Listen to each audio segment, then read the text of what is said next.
Hello, my beautiful baddies. Welcome back to yet another episode of Your Inner Baddie Speaking. We're back with the love letter collection. Got a new letter for you today. And, the past episode or so, we've been talking about really what it's like to go from not trusting your gut or not trusting your intuition, yourself, however you want to describe it, but not trusting yourself, right? To trusting yourself, and how that's such a long process, right? It's a difficult one. It is something that's really hard to grasp, the fact that you don't trust your own self. Like, why would you trust others before you would trust yourself, right? Seems weird as a concept as a whole.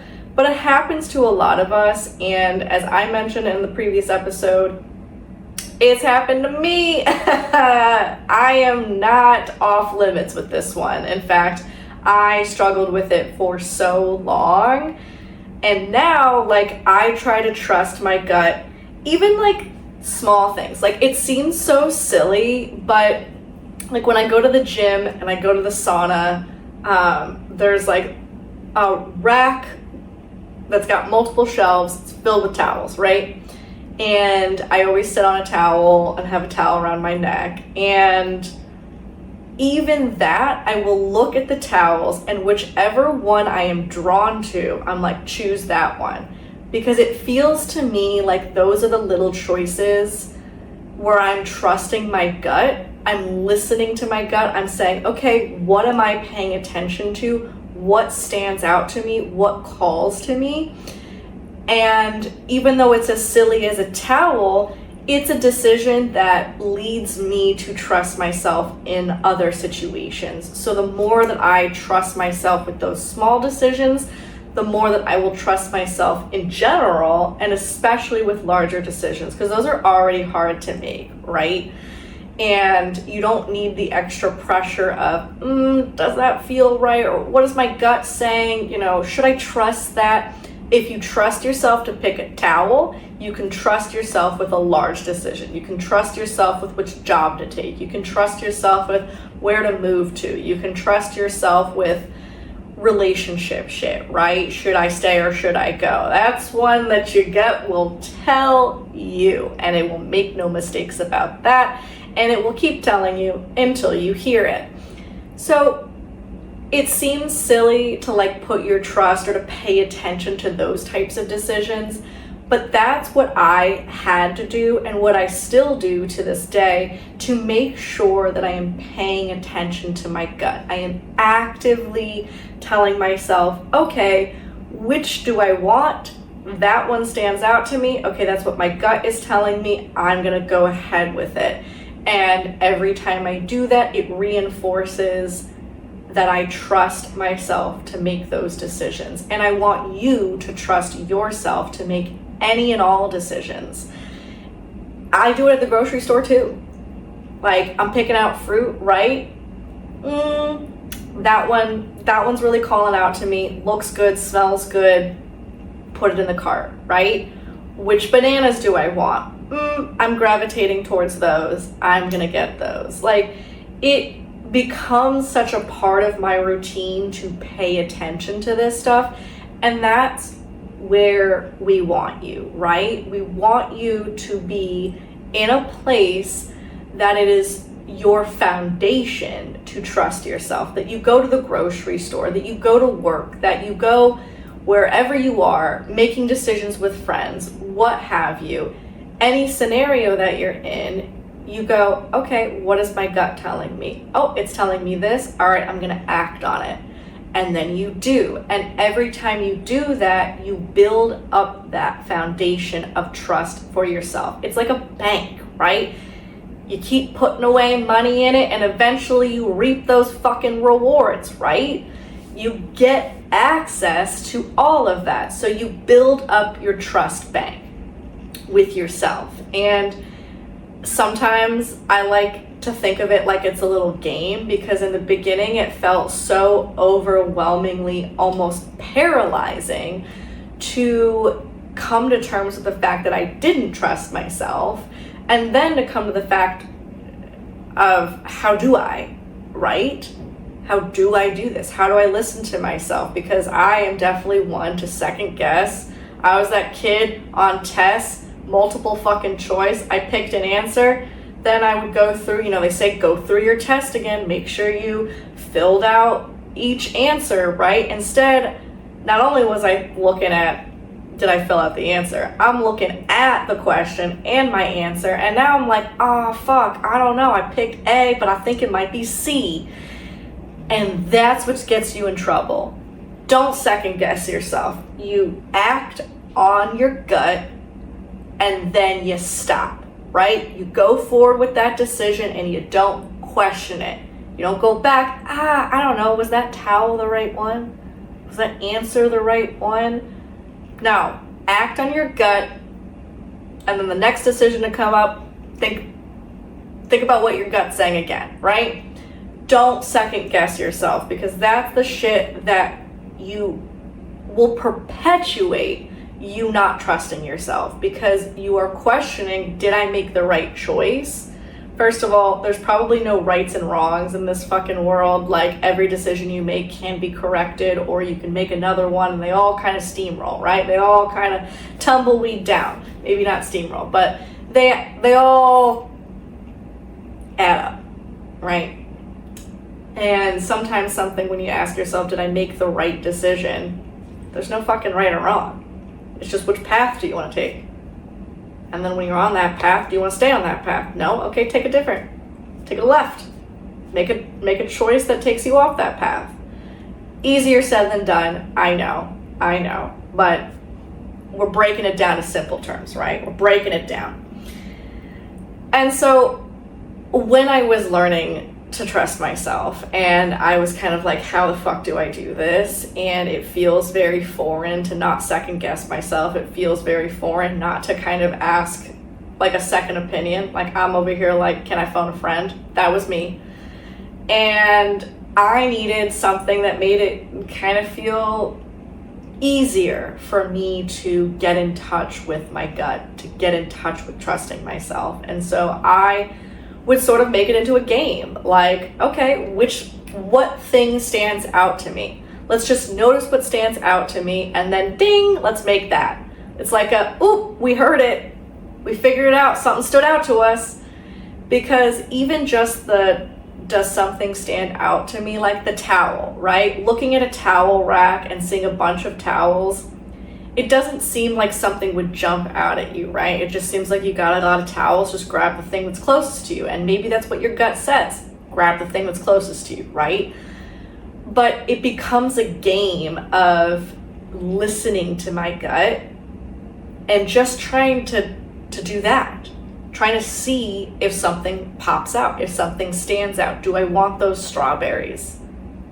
Sometimes I pick some up and I'm like, feels off. I turn it over. Oh, there's a moldy ass strawberry at the bottom, which still gets me how they can sell that stuff when obviously it's not good. But neither here nor there. That's a whole different topic. So it's like my gut was telling me those aren't the one, right? Not the one. So something stood out of like, don't go with that. Check out another pack, right? Just those little, it's like, in marketing, gamifying shit, like making it interactive, making it feel like more of a game where, you're kind of winning at something. Like, something stood out. Woo, I listened to it. Hell yeah, go me, right? Add it to the bank of trust. It became like a little game for me because I didn't like just being like standing there like, oh, something should stand out to me. I don't know. I can't really decide. Oh, fuck. Does anything stand out? Oh, I don't know. That felt overwhelming to me. And that led me to a lot of decision-making paralysis where it was like, I don't even want to decide because I don't know. I don't know which direction to go. I don't know which one to choose, right? So I had to make it almost fun to learn to trust myself. So whatever you need to do, if you need to do kind of what I've done to make it a little game, like, ooh, does something stand out? Ooh, yay, something stands out. Let's act on it. If you need to do that, right? That's perfect if you need to do that. Or if you need to take it seriously and you're like, all right, you know what? I need to fucking listen to my gut. I need to figure it out.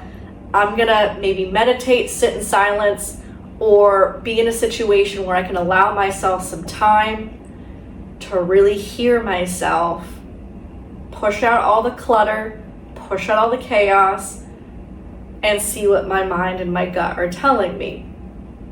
Whatever route you need to go down to get to the end result of trusting yourself is a worthwhile venture.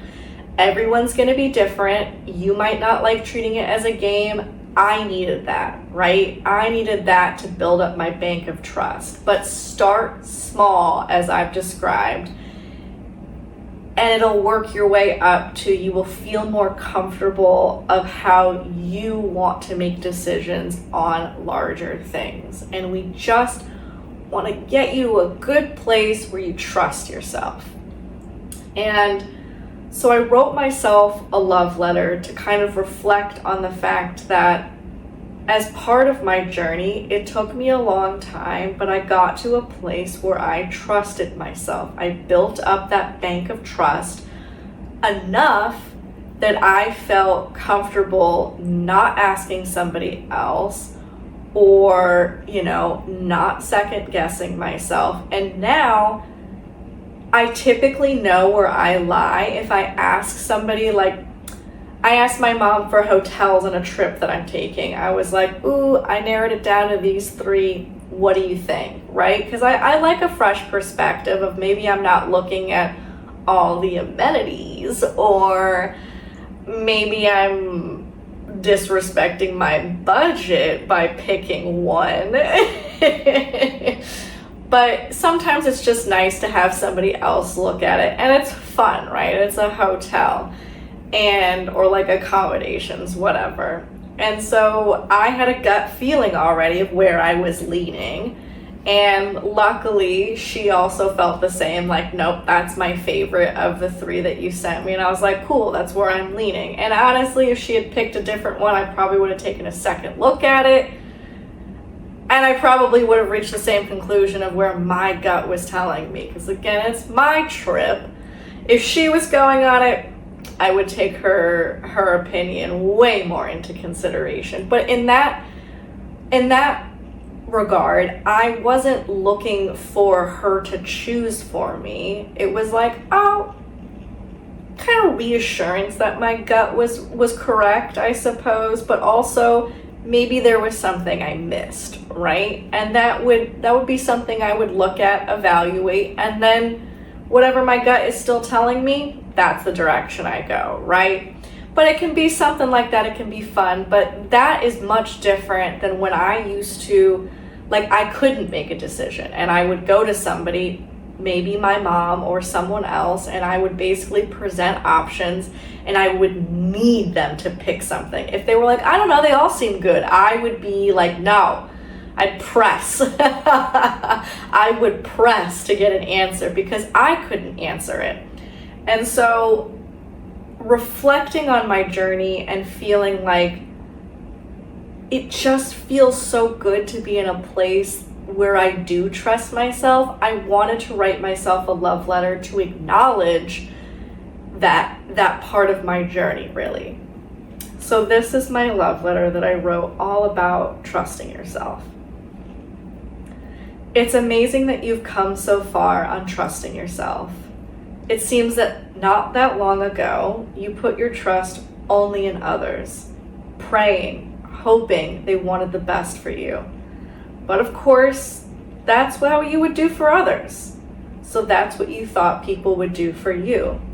But you found out the hard way, that's just not the case. Not everyone understands what you need, and not everyone wants the best for you. Some were preying on your downfall when you were helping lift them up. It's not always going to be reciprocated. Through all that trial and error, through all the tears, you finally decided to believe in that voice in the back of your head. Sometimes it was so hidden you barely heard it, but it was there. Once faint, but now that voice is strong, assertive, and one you learned to trust. Every time you listened to it, it got louder, it got stronger, reassuring you that you were right to listen to it, reassuring you that you were meant to trust yourself. You might think about all those times that you didn't listen to it and get down, upset with yourself for ignoring your one true voice. But please, don't dwell on the past. You needed what you needed to begin to notice it, to begin to trust it.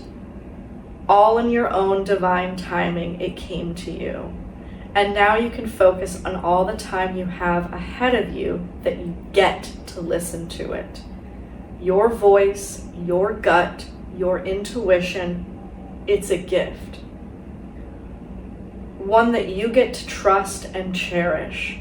And that's something you should celebrate, because now you see that all this time you had your own best interests at heart.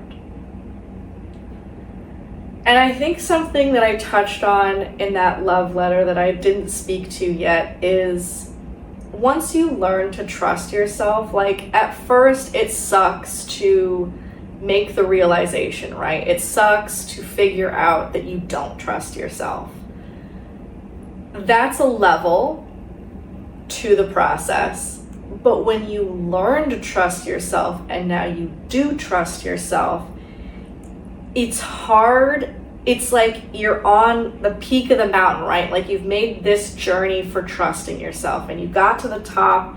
Your bank is pretty fucking full. You've been working on listening to yourself and you now feel like you're in that place of comfort, that you know what's best for you and that you are ready to make all of your decisions moving forward based on trusting yourself, right? So you're at this like peak, like, yes, I'm ready to trust myself. It's gonna keep going up from here.